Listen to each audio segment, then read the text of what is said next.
Hello बच्चों, तो आज हम लोग करने वाले हैं करंट इलेक्ट्रिसिटी के महा इंपॉर्टेंट वेरी इंपॉर्टेंट न्यूमेरिकल्स इन 20 मिनट्स, जिससे जल्दी से आपको एग्जामिनेशन के लिए तैयारी बढ़िया हो सके। तो चलिए फटाफट शुरू करते हैं। उससे पहले एक अपील कि वेलकम टू अरविंद एकेडमी। मैं हूं अरविंद सर, मुझे 25 साल से ज्यादा का टीचिंग एक्सपीरियंस है। Easy physics with Arvind sir बोलता हूं। तो आसान भाषा में फिजिक्स सीखनी है, पढ़कर जिससे न्यूमेरिकल निकाल पाइए या चीजों को कर पाइए, तो अरविंद एकेडमी चैनल को सब्सक्राइब कीजिएगा। चलिए फटाफट स्टार्ट करते हैं। तो करंट इलेक्ट्रिसिटी न्यूमेरिकल्स इन 20 मिनट्स एग्जाम में पक्का आएंगे, इंपॉर्टेंट न्यूमेरिकल्स है। अच्छा, कई बच्चों को रहता है कि सर जो आप पढ़ा रहे हैं उसका अगर मुझे पीडीएफ मिल जाए तो आसानी है। तो अगर आपको पीडीएफ चाहिए तो आप बड़ी आसानी से अरविंद एकेडमी ऐप को डाउनलोड कर लीजिए। उसके स्टोर सेक्शन में जाइए, यहां पर आपको क्लास 12 फ्री पीडीएफ नोट्स दिखाई पड़ेंगे। इसके अंदर जो भी पीडीएफ मौजूद हैं सब की सब अनलॉक हैं। क्लिक कीजिए, डाउनलोड कीजिए और अपनी पढ़ाई के लिए इस्तेमाल कीजिए। बहुत सिंपल है, अरविंद एकेडमी ऐप को डाउनलोड करना, स्टोर सेक्शन में जाना और अपनी पीडीएफ को ले लेना अगर आपको लगता है। चलिए सवाल लगाना शुरू करते हैं। तो पहला न्यूमेरिकल आपके सामने है। A copper wire has a resistance of 10 ohm, इसका जो आर दे रखा है, and an area of cross section 1 millimetre square, ये एरिया दे रखा है। A potential difference of 10 volt, ये 10 वोल्ट का पोटेंशियल डिफरेंस है अक्रॉस द वायर। एक वायर है, उसके दोनों एंड के बीच में 10 वोल्ट का पोटेंशियल डिफरेंस है। कैलकुलेट द ड्रिफ्ट स्पीड, ये सवाल बहुत आता है ड्रिफ्ट स्पीड वाला, of electrons if the number of electrons per cubic metre in copper is this one.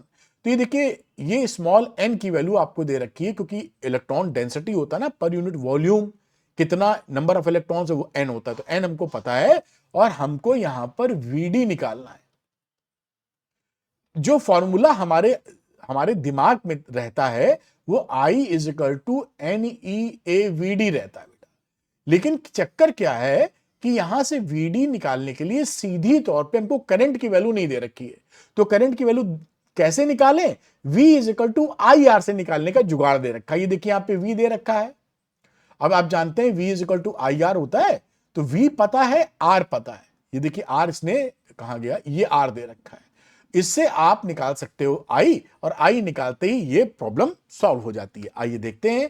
तो ये हो गया एक कंडक्टर, इसके एरिया 1 मिलीमीटर स्क्वायर, रेजिस्टेंस 10 ओम और पोटेंशियल डिफरेंस दोनों सिरों के बीच में 10 वोल्ट का। अब यहां पर फॉर्मूला होता है I is equal to E N A V D या N E A V D, जो जैसे भी आपने याद किया है।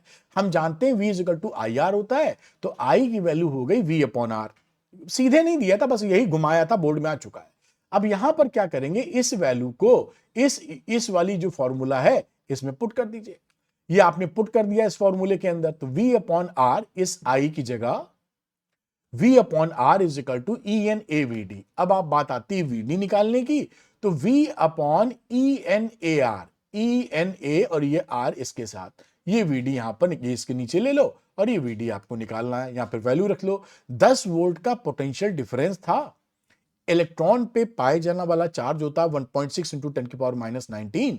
एन की वैल्यू क्या है? इलेक्ट्रॉन डेंसिटी, जो कि यहां पर दे रखी थी। देखिए ये समझ में आपके आनी चाहिए, ये इलेक्ट्रॉन डेंसिटी, और साथ में एरिया दे रखा है। एरिया भी दे रखा था 1 मिलीमीटर स्क्वायर। एसआई सिस्टम में चेंज करोगे तो 1 इंटू 10 की पावर माइनस 6 हो जाएगा, है ना? बढ़िया। अब साथ में एक और वैल्यू आर रही। आर की वैल्यू यहां दे रखी है 10 ओम। देखिए, तो आर की वैल्यू 10 पुट कर दी। अब इसको आसानी से आप सॉल्व कर सकते हो।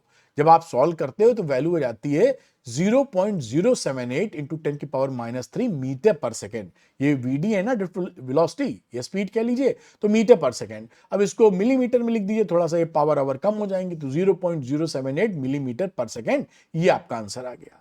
तो एकदम आसान सवाल है, बस सीधे ना देकर सीधे देते हैं, सीधे वाले सवाल भी आते हैं और थोड़ा घुमा के भी पूछ लेते हैं, आप आराम से इसको हैंडल कर सकते हैं। मेरे ख्याल से आपकी समझ में निश्चित तौर पे ये आ गया होगा। दूसरा एक सवाल लेते हैं जो कि काफी इंपॉर्टेंट है। इसमें लिखा है at room temperature 27 degree centigrade पे the resistance of a heating element is 100 ohm. कोई हीटिंग एलिमेंट है जिसका रेजिस्टेंस 100 ओम है रूम टेम्परेचर पे, 27 डिग्री सेंटीग्रेड पे। What is the temperature of the element if the resistance is found to be 117 ohm. अब क्या देखा जा रहा है कि भैया उसका रेजिस्टेंस हो गया है 117 ओम, तो टेम्परेचर क्या है ना? टेम्परेचर पूछा, उस समय टेम्परेचर क्या, क्योंकि टेम्परेचर बढ़ाने पे रेजिस्टेंस बढ़ता है, तो जब रेजिस्टेंस बढ़ा है तो टेम्परेचर बढ़ा होगा। Given that the temperature coefficient of the material of the resistor is this one, 1.7 into 10⁻⁴ पर डिग्री सेंटीग्रेड। जब ऐसी वैल्यू दे रखी हो तो इसको ये एवरेज वैल्यू होती है अल्फा की, मतलब जो टेम्परेचर का रेंज है, जहां भले शुरू में 27 डिग्री था, 27 डिग्री से मान लो 40 डिग्री तक गया होगा, तो उस टेम्परेचर की रेंज के दौरान ये अल्फा है। तो अल्फा एवरेज वैल्यू दे रखी है। चलिए करते हैं इसको। तो R2 is equal to R1 1 plus alpha into delta T, ये फॉर्मूला हमारे पास होता है। तो R2 is equal to R1 1 plus alpha T2 minus T1, इस फॉर्मूले को एक्सटेंड कर दिया। अब यहां पर R1 proportional to T2 minus T1, ये हो गया R2 माइनस R1 बेटा। यहां आप ये अल्फा है बेटा, यहां पर ये देखिए, यहां पे R1 मल्टीप्लाई करेंगे, इधर लाएंगे तो R2 माइनस R1, ये R1 इस अल्फा से मल्टीप्लाई होगा, तो R1 alpha T2 minus T1, ये वैल्यू बन गई। अब यहां पर हमको आगे बढ़ते हैं, T2 माइनस T1 चाहिए, टेम्परेचर T2 बेसिकली, तो ये R2 minus R1 upon alpha into R1 नीचे आ गया। अब इसकी वैल्यू पुट कर दीजिए, बाद में 117 ओम हुआ, पहले 100 ओम था, देखिए 100 ओम पहले था और बाद में 117 ओम है। अल्फा की वैल्यू 1.7 इंटू 10⁻⁴ दे रखी है, ये वैल्यू पुट कर दी। R1 की वैल्यू क्या है, R1 शुरू में दे रखा था कितना, 100 ओम, 100 ओम है। अब इस ऊपर बचेगा 17 और आराम से सॉल्व कर लीजिए, 17 अपॉन दिस वन, 17 को इससे काटेंगे और वैल्यू एडजस्ट होकर 1000 आ जाएगी, ये बचेगा ना 1.7, डिसमल हटाओ, काट पीट के बराबर। अब ये क्या हुआ, T2 माइनस T1 की वैल्यू 1000 आ गई। अब T2 की वैल्यू कितनी होगी, 1000 प्लस T1, तो 1000 प्लस 27 यानी 1027 डिग्री सेंटीग्रेड, ये आपका आंसर आ गया। यानी टेम्परेचर जो शुरू में 27 डिग्री था, उसको बढ़ाकर आप 1027 जब कर देंगे, तब इसका रेजिस्टेंस 100 से बढ़ के 100 ओम से बढ़कर 117 ओम तब ये पहुंचेगा। तो ये बात यहां पर आप सवाल सरल है, लेकिन ये ध्यान रखिएगा, मैं आपको इंपॉर्टेंट भी बता देता हूं बीच बीच में, ये जो टेम्परेचर डिपेंडेंसी वाले सवाल होते हैं, ये काफी इंपॉर्टेंट है, हर बार आते हैं पेपर, आप 10 साल को उठा के देख लीजिए। तो आप इनकी फॉर्मूला, ये ऐसा फॉर्मूला आपको जरूर ध्यान में रहना चाहिए। चलिए अगला सवाल देखते हैं। अब यहां लिखा है the number density of free electrons in A copper conductor estimated is 8.5 into 10⁻28 पर मीटर क्यूब। ये क्या है, ये स्मॉल n की वैल्यू है, इलेक्ट्रॉन डेंसिटी, जिसकी वैल्यू है 8.5 इंटू 10⁻28 पर मीटर क्यूब। यहां ऐसे आप सिंबल के तौर पे लिख लीजिए, जैसे याद रहे, या यहां पे लिख लीजिए आप। How long does an electron take to drift from one end of a wire 3 metre long, ये वायर देखिए यहां से यहां तक की लंबाई कितनी है, 3 metre, to its other end. बोल रहा है कि एक इलेक्ट्रॉन यहां से यहां तक पहुंचने में कितना समय ले लेगा। The area of cross section of the wire is 2 into 10⁻⁻6, area of cross section दे रखा है, and it is carrying a current of 3 ampere. 3 ampere के यहां करंट है। देखिए करना शुरू करते हैं तो क्लैरिटी और बढ़ती जाएगी। हम जानते हैं I is equal to N A V होता है फॉर्मूला। तो वीडी क्योंकि ड्रिफ्ट वेलोसिटी दी नहीं है, अब यहां पे अपना ऑब्जेक्टिव क्या है, ये डिस्टेंस पता है 3 मीटर जहां तक ये डिस्टेंस दिया था, तो हम जानते हैं speed is equal to distance upon time formula होता है। अब डिस्टेंस 3 मीटर है, टाइम हमें निकालना है, तो स्पीड अगर पता हो गई तो 3 अपॉन स्पीड कर देंगे और टाइम निकल आएगा। स्पीड का मतलब क्या है, ये स्पीड तो बेसिकली बेटा ड्रिफ्ट स्पीड से ही मतलब है, इसीलिए ड्रिफ्ट स्पीड की तरफ हम घूम गए निकालने के लिए। तो I अपॉन एन ई, इसी फॉर्मूले से I अपॉन एन ई, आई की वैल्यू 3 एम्पियर बोली है, देखिए, और नीचे इलेक्ट्रॉन डेंसिटी जो कि दे रखी है 8, ये दे रखी है n, 8.5 इंटू 10⁻28, इलेक्ट्रॉन पे पाए जाने वाला चार्ज 1.6 इंटू 10⁻⁻19, और साथ में क्रॉस सेक्शन एरिया जो कि 2 इंटू 10⁻⁻6 है। अब इसको कैलकुलेट किया तो 1.1 इंटू 10⁻⁻4 मीटर पर सेकंड वैल्यू आ गई। ये क्या है, वीडी। अब सवाल खत्म है। अब आपको रिक्वायर्ड टाइम चाहिए, तो रिक्वायर्ड टाइम कितना हो जाएगा, लेंथ अपॉन वीडी, जो मैंने यहां बताया था टाइम के लिए। अब लेंथ की वैल्यू हो गई 3 मीटर और वीडी आप निकाल चुके हैं 1.1 इंटू 10⁻⁻4, डिवाइड मार दीजिए 2.73 इंटू 10⁻4 सेकेंड, ये आपका आंसर है। इसको घंटे में चेंज करेंगे तो आप और डिवाइड कर दीजिए, आप जानते हैं एक घंटे में 3600 सेकंड होते हैं, 60 इंटू 60, उसे डिवाइड करेंगे तो 7.57 आवर आपका वैल्यू आ जाएगा। तो ये 3 मीटर चलने में इलेक्ट्रॉन सोचिए 7.5 घंटे से ज्यादा का समय लेता है। ड्रिफ्ट जो स्पीड होती है that is very very small, बहुत धीरे चलता है ना। अच्छा, अगला सवाल देखते हैं। अब लिखा है in the figure shown an ammeter A and a resistor of 4 ohm. एक एमीटर है जिसका रेजिस्टेंस क्या है, इसका रेजिस्टेंस नहीं, एक रजिस्टर दे रखा है 4 ओम का ये, और साथ में ये एमीटर है connected to terminals of the source, ये सोर्स है। The EMF of the source 12 volt, ये जो इसका जो बैटरी है इसका ईएमएफ 12 वोल्ट है, हैविंग इंटरनल रेजिस्टेंस 2 ओम, और इसका स्मॉल आर की वैल्यू 2 ओम के बराबर है। Calculate the voltmeter and ammeter readings. अब ये कह रहा है कि भैया इस वोल्ट मीटर की रीडिंग क्या आएगी ये बताओ, और एमीटर की, एमीटर तो भैया करंट नापता है, तो मैं पी तो कुछ है नहीं, चलिए इसको हम डिलीट कर देते हैं, बिना बात के अटका रहेगा। तो मैं यहां पर वापस आता हूं। ये आई हमको निकालना है बेसिकली, और वी हमको चाहिए, ये दो चीज हमें निकालनी है, ये दोनों की रीडिंग बोर्ड में आया हुआ सवाल है। अब देखिए आई इज इक्वल टू होता है किसी भी सर्किट में E upon capital R plus small R. तो ई की वैल्यू हो गई EMF of the cell which is 12, और आर है एक्सटर्नल रेजिस्टेंस जो कि 4 है, और इंटरनल रेजिस्टेंस 2 है, तो 4 + 2, तो 12/6 जिसकी वैल्यू हो गई 2 एम्पियर। तो इसके अंदर करंट कितनी फ्लो कर रही है, 2 एम्पियर, तो एम्पियर की रीडिंग हो गई 2 एम्पियर, क्योंकि एमीटर तो करंट को मेजर करता है, करंट 2 एम्पियर है तो 2 एम्पियर की रीडिंग आ गई। अब वोल्टेज निकालते हैं। अब V is equal to E minus I R, इस सेल के लिए लगाओ, ये करंट फ्लो करा रहा है तो V डिस्चार्जिंग है, तो V is equal to E minus I R. अब यहां पर E की वैल्यू है 12, ये देखिए 12 माइनस आई इंटू आर, आई है 2 एम्पियर और स्मॉल आर की वैल्यू है 2 ओम, तो 2 इंटू 2 यानी 12 - 4 यानी 8 वोल्ट, ये रीडिंग हो गई वोल्ट मीटर की। तो सवाल बहुत सरल था, लेकिन आप लोग घबरा जाते हैं कभी कभी जब आता है, आप सोचते हैं बड़ा हैवी सवाल आ गया है। तो बिल्कुल हैवी सवाल नहीं है, आसान सवाल था, बस थोड़ा सा ध्यान देके करने लायक है। ये वोल्ट मीटर और एमीटर की रीडिंग आप निकाल पाए हो। चलिए अगला सवाल करते हैं।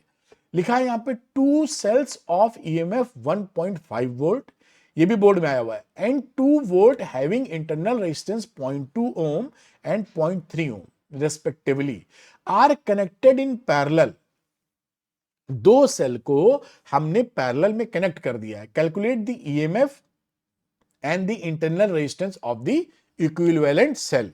ये देखिए इस तरह की कहानी है।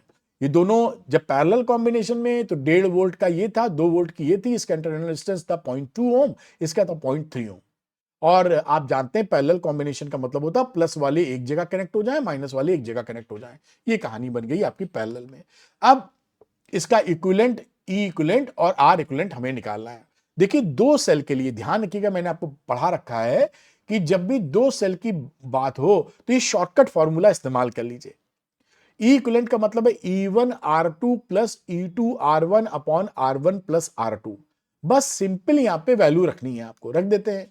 देखिए E1 की वैल्यू है 1.5 वोल्ट, ये R2 है इसका वाला 0.3, क्योंकि ये तो हो गया देखिए E1 और ये आपका R1 है, ये आपका हो गया E2 और ये आपका R2 है। इसी हिसाब से वैल्यू पुट कर दीजिए।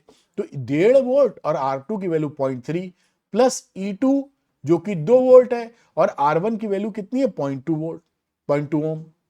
नीचे R1 प्लस R2, तो 0.3 प्लस 0.2 कर दिया, सिंपल एकदम। अब इसको सॉल्व कर लें आप, ऊपर मल्टीप्लाई करेंगे 0.45 आ जाएगा, और 2 इंटू 0.2 तो 0.4 हो गया, नीचे कितना आया 0.5, तो ये वैल्यू हो गई 0.85 अपॉन 0.5। तो मतलब 0.5 नीचे होता तो ऊपर डबल हो जाती, वैल्यू 1.7 वोल्ट आ गया। यानी ये हमारा ये इक्विवेलेंट जो हमारा कॉम्बिनेशन है ये 1.7 वोल्ट का है। अब रेजिस्टेंस की बात करते हैं, तो रेजिस्टेंस तो दोनों पैरेलल में है, तो पैरेलल वाला फॉर्मूला लगा दो। आर इक्विवेलेंट की वैल्यू कितनी है R1 R2 upon R1 plus R2, बात खत्म, क्योंकि दोनों के दोनों कैसे हैं, पैरेलल कॉम्बिनेशन के अंदर हैं बेटा। तो ये R1 R2, R1 है 0.2 और R2 है 0.3, तो 0.2 इंटू 0.3 अपॉन 0.2 प्लस 0.3, तो ये हो गया 0.06 अपॉन 0.5। 0.5 नीचे होता है तो डबल कर देते हो ऊपर को, इसको डबल कर दो 0.12 ओम। अब ये इक्विवेलेंट रेजिस्टेंस आ गया, तो ये आंसर हो गया आपका एक, और एक आपने ये निकाला था। तो ये ऐसे सवाल, ये बोर्ड में आया हुआ सवाल है, तो ये आप ध्यान रखिएगा कि ये सवाल प्रैक्टिस बनी रहे, जैसे वहां पर बिल्कुल हिचकिचाहट ना हो और अच्छी तरह से आप इसको निकाल सको। अगला सवाल करते हैं। कंसीडर 2 कंडक्टिंग वायर्स, एक वायर ए एंड बी, दो कंडक्टिंग वायर्स हैं A and B of the same diameter, दोनों के डायमीटर सेम है, but made of different material, मतलब दूसरे डिफरेंट मटेरियल से बने हैं, डायमीटर सेम मटेरियल डिफरेंट, मैंने फोटो भी बनाई होगी। तो यहां पर देखिए डिफरेंट मटेरियल का मतलब होता है कि इनकी स्पेसिफिक रेजिस्टेंस या रेजिस्टिविटी अलग अलग है, रो ए रो बी, है ना, मटेरियल पे डिपेंड करती है rho. Is joined in series, series में ज्वाइन कर दिया है अक्रॉस द बैटरी, एक बैटरी से कनेक्ट किया। The number density of electron in A is 1.5 times that in B, यानी जितने नंबर डेंसिटी बी में है ए में उससे 1.5 गुना ज्यादा है। Find the ratio of drift velocity of electrons V upon V B, ये भी बोर्ड में आया हुआ सवाल है, और जब आप प्रैक्टिस करे रहेंगे तो ये सब बड़े हलवा सवाल लगेंगे आपको।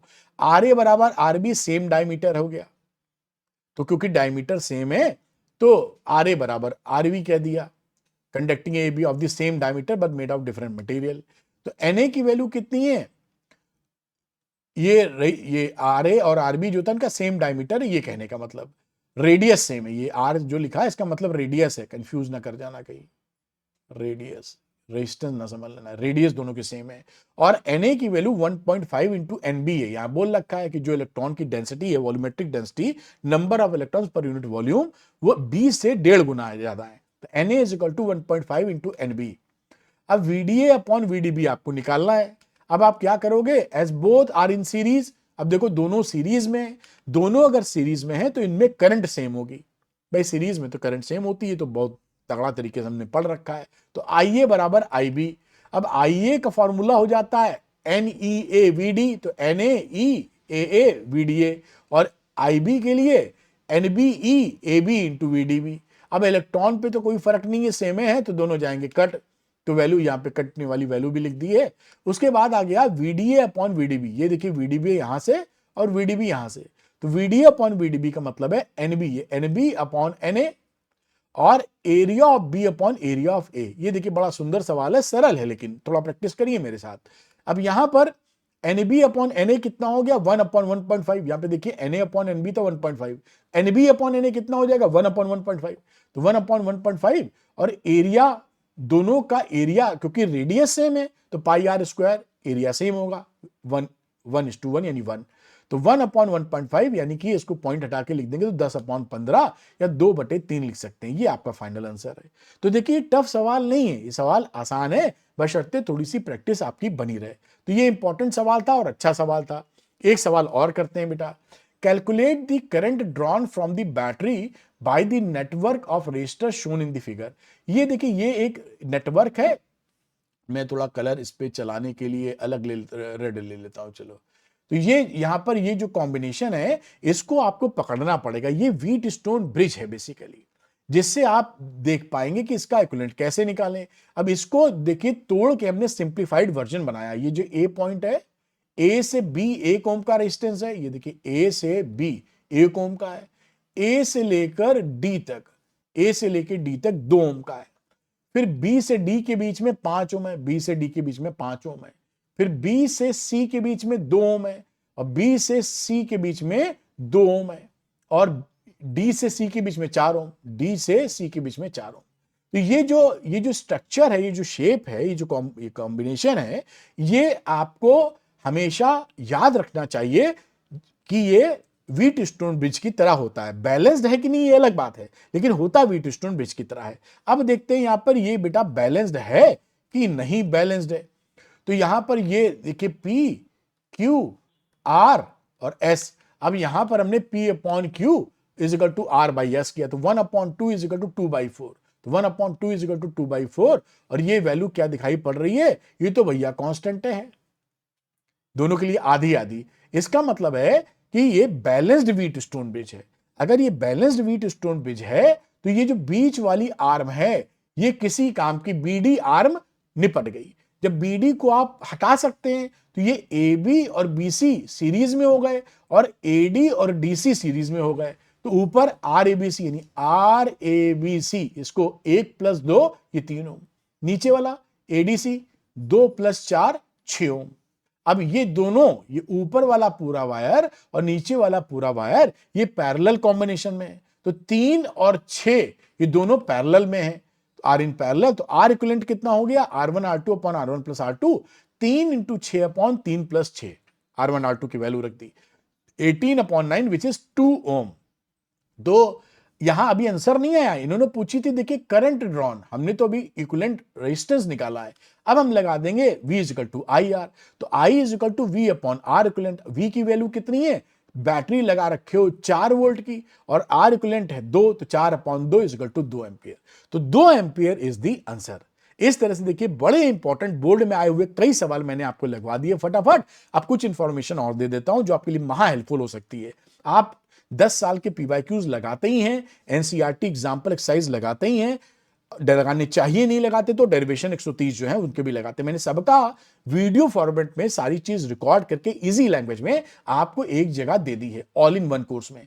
तो ऑल इन वन कोर्स में 10 साल के पीवाईक्यू, एनसीईआरटी और डेरिवेशन आपको मिल जाते हैं। अगर आपको मदद चाहिए तो ऑल इन वन कोर्स आप ले सकते हैं। कंपिटेंसी क्वेश्चन पैक दूसरी हेल्प कोर्स है, क्योंकि आपके स्कूलों में असर्शन, रीजनिंग और केस स्टडी की प्रैक्टिस नहीं होती। आप देखिएगा आपके स्कूल में होती नहीं होती, कमेंट करिएगा।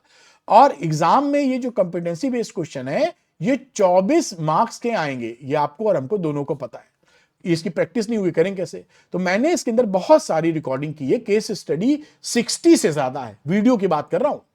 और साथ में मैंने एनसीईआरटी एग्जाम्पलर का जो एमसीक्यू सेक्शन है, जिसमें 2 तरह के एमसीक्यू होते हैं, टाइप 1 टाइप 2, वो भी पूरी किताब के रिकॉर्ड करके आपको दिए एमसीक्यू। ये स्ट्रॉन्गेस्ट कोर्स है कंपिटेंसी का, इसको अगर आप कर लेंगे तो 24 नंबर कहीं नहीं गए। उसके बाद फास्ट रिवीजन के लिए सुपर नोट्स कॉम्बो है 2026 के लिए। ये पीडीएफ कोर्स है, थ्योरी नोट्स मिल जाते हैं, आपको प्रिंट आउट ले सकते हैं पीडीएफ से, डेरिवेशन से एक जगह लिखे हुए हैं उसका पीडीएफ ले सकते हैं print out, formula sheet printable है, और एनसीईआरटी के वीडियोस, एग्जाम्पल एक्सरसाइज भी सॉल्व करके दिया है।